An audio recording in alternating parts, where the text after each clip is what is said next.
L'agapanthe. Voici une plante vivace d'Afrique, peut-être la plus jolie des fleurs bleues. Dommage que la plante ne fleurisse pas plus longtemps. Elle est décorative environ un mois. Principalement au mois d'août. Elle peut fleurir un petit peu plus tôt dans certaines régions.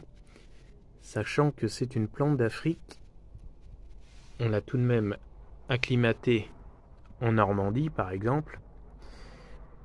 Mais c'est une plante qui a tout de même besoin de quelques soins particuliers puisqu'elle a du mal à passer les hivers. Et bien qu'elle puisse se ressemer plus ou moins abondamment, elle a tout de même besoin de soins particuliers, surtout les premières années.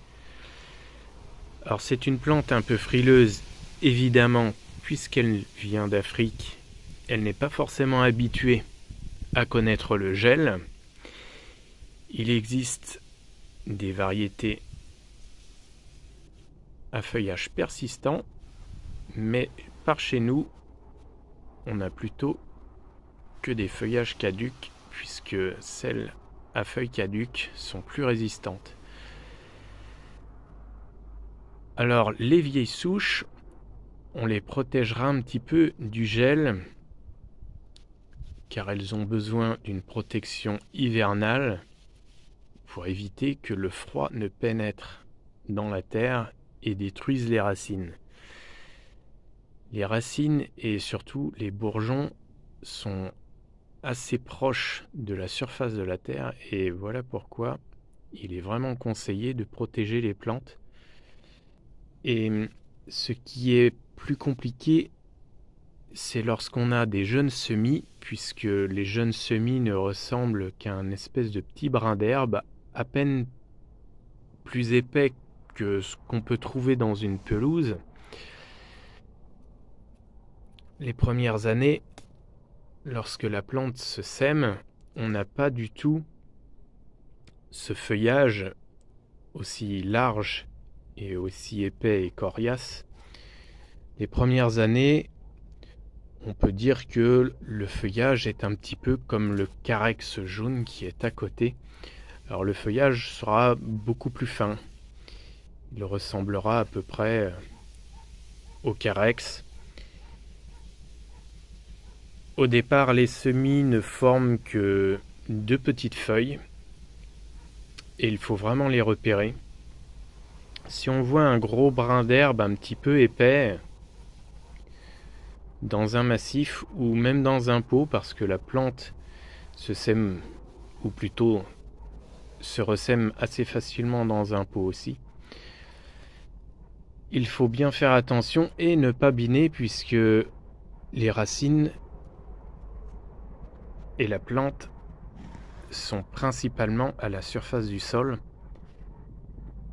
Alors ce qui est compliqué, c'est que pour conserver les jeunes semis, on sera obligé d'une part de ne pas biner et d'une deuxième part de protéger un petit peu les plantes en hiver. Et malheureusement, je conseille plutôt de rentrer les plantes en hiver, les jeunes semis, parce que les protéger, c'est assez compliqué. Et les jeunes semis, les jeunes plantes ont tendance à être beaucoup plus vulnérables au gel, puisque la plupart du temps, je vois tous les jeunes semis d'environ 1 ou 2 ans soit geler, soit disparaître. Alors les plantes installées sont relativement robustes. Les agapanthes résistent à -5, -10 degrés. En dessous de -10 degrés, il est fortement conseillé de les protéger. Alors on dit que les plantes sont un petit peu vulnérables aux limaces et escargots. C'est faux, mais on peut constater tout de même quelques petits dégâts, mais pour moi qui restent tout de même très superficiels, puisque jusqu'à présent je n'ai pas constaté de plantes totalement dévorées. Alors même si les limaces grignotent un petit peu les feuilles, je pense que ça ne vaut même pas le coup de mettre un anti-limace ou un piège. Je trouve que cette association avec le carex est assez heureuse. La fleur bleue avec un fond jaune me plaît beaucoup. Il existe aussi bien sûr des agapanthes blanches qui pour moi sont beaucoup moins intéressantes, mais ce qui peut être très sympa, c'est de faire un massif avec des bleus et des blanches, plus ou moins en mélange. Les agapanthes blanches seules ou au milieu de plantes vivaces, pour moi, sont un petit peu moins intéressantes que les bleus. Par contre, mélanger les deux, ça peut être très sympa. Surtout que les fleurs sont bien au-dessus du feuillage. Alors le feuillage est sans intérêt, mais on voit bien que les fleurs sont bien au-dessus de la masse de feuilles. Le feuillage n'a absolument rien d'intéressant à voir. Il pourrit en fin d'année. La plante disparaît complètement en hiver. Il ne reste que la tige florale si on ne l'a pas supprimée. Et éventuellement des petits bouquets de graines. Alors c'est une plante que l'on peut qualifier d'un petit peu exigeante. Mais comme on n'a plus d'hiver ces 10 dernières années en Normandie, c'est une plante qui est devenue aussi beaucoup plus facile à cultiver.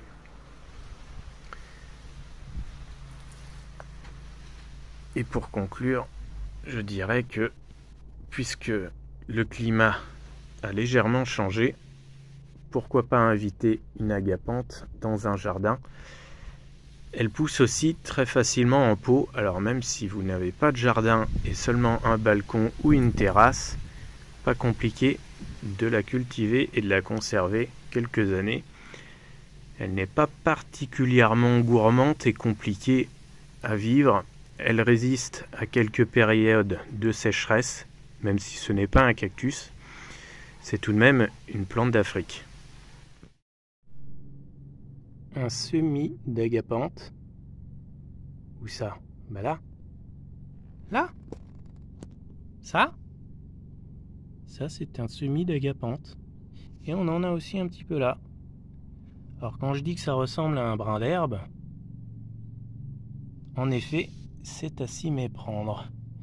Et on en a même ici. Bon là, ils sont tellement dans le gazon, dans la pelouse, que difficile de les voir. Mais celui-là est facilement reconnaissable tout de même. Vous avez aimé cette vidéo? Pensez à mettre un pouce et des commentaires si vous êtes inspiré.